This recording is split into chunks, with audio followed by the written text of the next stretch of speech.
A informação como ela é. FM Notícias. Denúncias, entrevistas, o dia a dia retratado com imparcialidade. A verdade levada a sério. FM Notícias, o novo jornal da Boa Vista FM. Apresentação Cláudia Neto e Francis de Oliveira. De segunda a sábado, 12:15.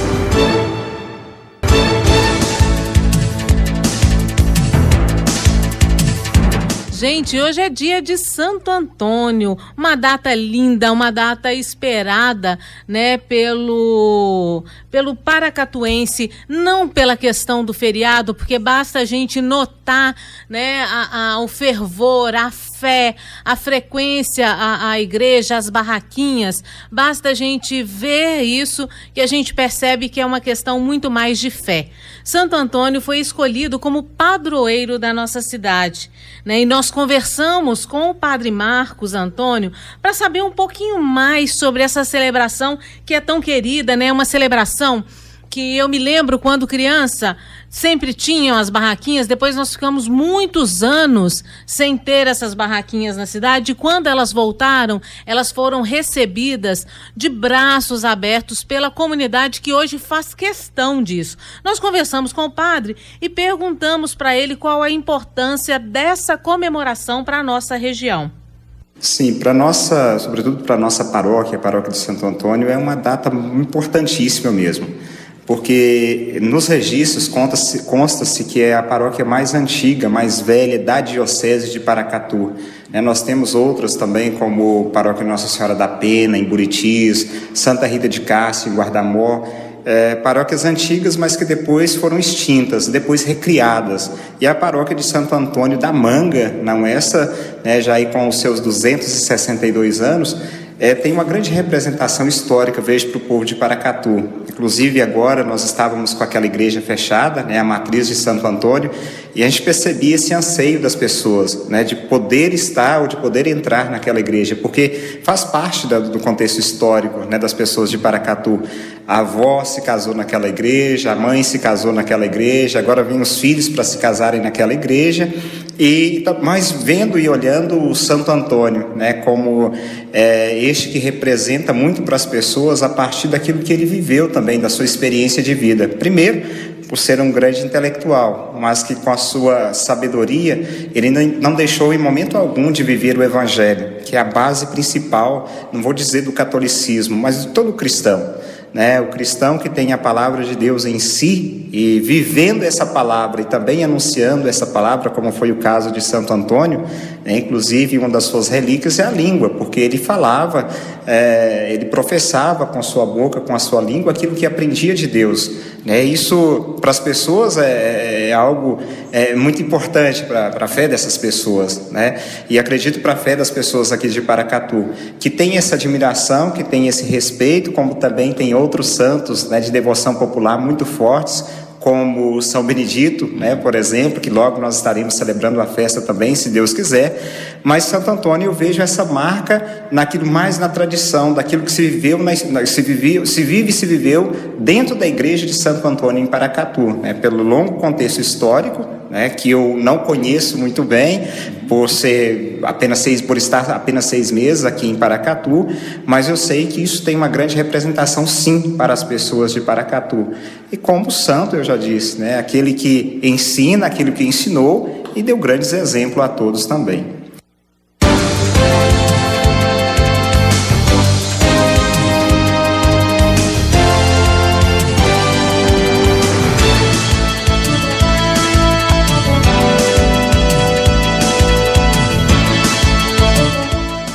Perguntamos ainda ao padre, pedimos a ele, na verdade, que falasse um pouquinho sobre a vida de Santo Antônio. Fernando era o nome de Antônio, ainda na sua juventude. Ele conheceu alguns frades e via, certamente a partir daquela pregação dos frades, a inspiração que logo o tornaria também um frade. Mas, sobretudo, o que inspirou Antônio não foi somente a pregação, mas a vida daqueles frades que se dirigiram para Marrocos, né? E lá eles foram mortos e voltaram mártires para Portugal. Então ele via que aquilo valia a pena, apesar de terem morrido, mas que a vida de santidade e a vida em Cristo valeria a pena. Então viveu-se uma pequena parte em Portugal, por ter nascido em Portugal, mas depois ele se transfere para a Itália. De que local seria de fato Santo Antônio, né? Mas o interessante desse contexto histórico eu vejo na sua maneira de ver, né, como ele viu e como ele mudou a sua vida a partir daquilo que ele viu em outras pessoas fazerem, que eram esses frades, né, e o levou então a viver esse processo de santidade também. Mas um homem muito intelectual, sabe-se, né, no contexto histórico, que tinha uma inteligência muito aguçada e até diziam pela época em que vivia, estudou bastante e aprendeu muito e soube ensinar muito. E diz que de maneira muito simples ele ensinava as pessoas. Padre, por que Santo Antônio é conhecido como santo casamenteiro? Olha, está mais num contexto de talvez fantasia, eu não sei se eu poderia usar, mas costuma-se intitular alguns santos padroeiros de algumas causas. E colocou-se nessa mentalidade que Santo Antônio seria um santo casamenteiro. Mas nós conhecemos pela tradição da Igreja Católica que não é bem assim, não é o santo casamenteiro. Está ligado mais a esse que proclama o Evangelho, que leva a palavra de Deus. E é claro, aquele que, né, talvez aquele que leva a palavra de Deus inspire esses desejos também, né, e esses sonhos de se realizar, sobretudo no casamento. E por ser também, eu inclusive já ouvi vários dizerem, já vi escritos também, por ser comemorado um dia depois do Dia dos Namorados, que é o dia 12, Dia dos Namorados, Santo Antônio, dia 13. Então, quem está sem namorado no dia 12, no dia 13 já tem a sua pressa de arrumar, né, o namorado, quem sabe, para o próximo ano. Então, fica aí Santo Antônio mais como essa tradição, né? Até algumas pessoas costumam dizer, se você quer arrumar um casamento, pegue com Santo Antônio. Eu costumo dizer, melhor você pegar com São José, porque é o esposo fiel, né, o bom esposo. Mas não vamos, né, tirar esses méritos de Santo Antônio de ser dessa forma de casamenteiro. É claro que o santo, eu olho por esse lado, o santo ele deve nos inspirar a viver as coisas de Deus, né? Alguém que como nós viveu nessa terra, mas que soube de alguma forma viver melhor os desígnios de Deus, né? E não simplesmente se apegar como um amuleto, como, né, algo que é mágico para transformar a vida da gente, não. O mais importante é aprender como ele viveu e assim começarmos também nós a viver. Conta pra gente como será a programação de hoje, padre. Então aproveito, claro, para convidar a todos também a participar conosco dessa grande festividade do nosso padroeiro Santo Antônio, que é padroeiro da paróquia Santo Antônio e padroeiro de Paracatu. Dia 13, nós tivemos na parte da manhã, às 10 horas da manhã, a Santa Missa para o trabalhador, o homem do campo, que na verdade, no dito popular, são as pessoas que mais se apegam, a gente percebe isso, são aqueles que mais se apegam aos santos, né, e que buscam mais a intercessão dos santos. Não que o homem da cidade, não que a mulher da cidade não tenha a sua devoção, mas queremos, né, valorizar também essas pessoas que dedicam parte da sua vida, ou grande parte da sua vida no trabalho, lá no campo, e que têm a sua fé também na raiz. E também aconteceu às 11 horas da manhã, depois da celebração da Santa Missa, o leilão de animais e ao meio-dia o almoço festivo, finalizando essa parte da manhã. Porque logo mais à noite nós teremos a celebração da Santa Missa, às 18 horas, presidido por nosso bispo, Dom Jorge, e a procissão de Santo Antônio, logo após a celebração da Santa Missa. Terminando a procissão, logo após a procissão, nós teremos o último dia das barraquinhas, que até aqui tem sido uma grande bênção, né? Porque nós não devemos olhar, algumas pessoas, a igreja faz para promover o lado financeiro, sem dúvida alguma, também olhamos, mas olhamos a confraternização, e confraternização é bênção. E até agora, com a graça de Deus, queira Deus que termine também desta mesma forma, queremos confraternizar com todos. Há uma participação de fiéis, claro, católicos, pessoas também de outras denominações religiosas que vêm na barraquinha de Santo Antônio, que vêm, né, se alimentar, que vêm festejar conosco. Eu deixo, né, inclusive esse convite especial para todos de Paracatu participarem conosco desse último dia da novena, ou da festa, né? A novena terminou ontem, então a festa de Santo Antônio, logo mais às 18 horas, celebração da Santa Missa, logo depois procissão e as barraquinhas. Venha participar conosco. Nós conversamos com a historiadora Terezinha Santana Guimarães para saber dela mais detalhes históricos sobre o padroeiro da cidade. Terezinha, de acordo com a história, como se deu a escolha de Santo Antônio para padroeiro de Paracatu? Bom, essa história vem desde o século XVIII. De acordo com os registros, dizem que veio para Paracatu o padre Antônio Mendes Santiago. Ele veio foragido de Santo Antônio da Manga, que era o nome que tinha São Romão. Então, ao chegar aqui em Paracatu, ele desejou construir uma igreja. Como lá era Santo Antônio da Manga, ele veio e construiu aqui o templo Santo Antônio da Manga. Por isso esse nome, que é originado do nome anterior de São Romão. E como dizem que ele era um padre autoritário, arbitrário, dizem que essa igreja levou uns 50 anos para ser construída e que ele obrigava os senhores de escravo a fornecer os escravos para a construção dessa igreja.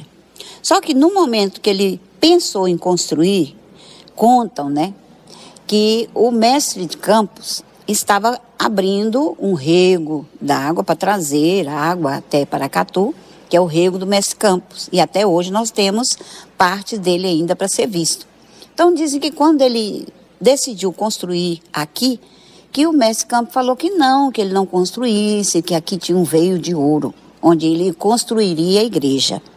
Mas não existe ouro aqui debaixo da igreja da matriz, não. Isso aí foi devido a quando o mestre Campos abriu o rego para trazer a água aqui, ele encontrou muito ouro.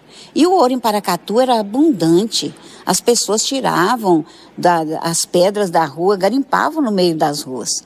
Houve até uma época que tiveram que criar leis proibindo a retirada das pedras das ruas e proibindo o garimpo. Então a história basicamente é essa. Dizem que a igreja demorou uns 50 anos para ser construída, que é uma igreja inacabada, uma capela na realidade. As características dela são do período joanino, né, período jesuítico. Tem mais características com as igrejas de Goiás, do estado de Goiás, do que de Minas Gerais. Você pode ver as características da igreja de Goiás, tem muito mais a ver com as nossas igrejas do que propriamente as igrejas de Minas Gerais. Nós tínhamos muito contato com Goiás. Aqui era a picada de Goiás, era a passagem, né, de pegar o ouro e escoar o ouro de Goiás até a casa de fundição. E como evoluiu a festa nesses últimos 100 anos? Santo Antônio tornou-se, então, pelo padre, que veio de Santo Antônio da Manga, tornou-se o santo padroeiro de Paracatu. E essa festa, antigamente, eram somente mais cunho religioso. Ocorriam as procissões, era mais com características mesmo da religiosidade. Depois, como Paracatu tem uma rica culinária, uma tradição muito rica também, eles foram inserindo leilões, barraquinhas com comidas típicas, apresentação dos cantores locais. Nós temos aqui, hoje mesmo, no dia 13, nós vamos ter a missa, onde são distribuídos os pães, que Santo Antônio, os pães bentos, né, que as pessoas levam para casa. Uns colocam na lata de arroz, que diz que nunca falta alimento nas suas casas. Então é uma festa tradicional que tem muito mais de 100 anos aqui em Paracatu.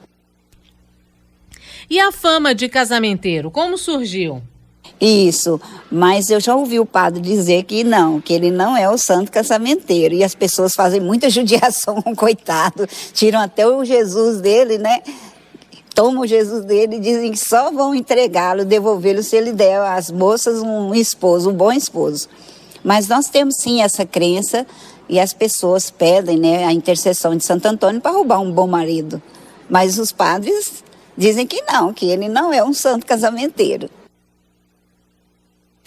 Terezinha, nós vamos aproveitar a oportunidade de poder conversar com uma historiadora e perguntar, essa história de que o chão e as paredes da matriz têm ouro, isso procede? Bom, quando partes do acervo da Igreja de Santana foi vendido, nós temos lá no arquivo público um inventário das coisas que Dom Eliseu vendeu, porque aqui era uma prelazia, não tinha recursos, então foi uma maneira, já que a igreja estava em ruína, não tiveram a sensibilidade, né? Não tinha aquela questão de preservar o patrimônio histórico como se tem hoje. Então ele vendeu, e muitas pessoas dizem que os puxadores dos gavetões eram de ouro, só que lá não está falando isso no inventário. Sobre a questão da igreja, do ouro debaixo da igreja, é como eu te disse, foi quando o mestre Campos abriu o rasgão, o córrego, né, o rego d'água, e disse ao padre Antônio Mendes Santiago que aqui haveria um veio de ouro. Só que os veios de ouro foram encontrados lá no Morro do Ouro, né, onde está a empresa mineradora. Quando fizeram a restauração na gestão anterior dos altares, aqui nessa igreja eles restauraram o altar-mor e os colaterais. Eles fizeram uma prospecção, que eles vão retirando as tintas, que os altares receberam várias pinturas. Então eles vão removendo as tintas até chegar, provavelmente, na primeira. Isso aqui é a prospecção. Eles encontraram uma pintura dourada, lá naquela concha, lá, um formato de concha, nesse aqui. Mas eu acompanhei e perguntei ao rapaz se era ouro ou se era uma pintura dourada, se era ouro em pó. Ele falou comigo que iriam fazer os estudos. Só que depois houve um problema pessoal dele e ele foi embora e não foi ele que terminou. Então eu não soube. Mas era costume as pessoas pegarem o ouro em pó e pintar os altares, usando o ouro em pó. Só que na prospecção que foi feita aqui, não tinha ouro na igreja, no altar-mor, ou seja, ouro em pó. Então essa questão de ter ouro no altar, se teve, ele já foi raspado há muitos anos. Não houve provas na prospecção que o altar recebeu a pintura de ouro em pó, não. Terezinha, é verdade que o altar da igreja de Santo Antônio veio da igreja do Santana? A primeira igreja a ser construída em Paracatu foi a de Igreja de Santana, em 1736. Só que, antes dela ser demolida, muitas pessoas em Paracatu desconhecem. O altar da Igreja de Santana foi retirado de lá e trasladado para cá, em carros de boi, e a comunidade montou o altar aqui. Então, o altar da Igreja de Santo Antônio, ela pertencia à Igreja de Santana. Os altares colaterais que foram restaurados aqui, que são esses, você pode ver que eles são diferentes. Então, eles foram construídos em épocas diferentes. Você vê que as características deles são diferentes, assim como os altares laterais, que ainda faltam ser restaurados. E nós agradecemos imensamente a historiadora Terezinha pela sua contribuição, pelas curiosidades, pelos fatos históricos que ela trouxe para a gente.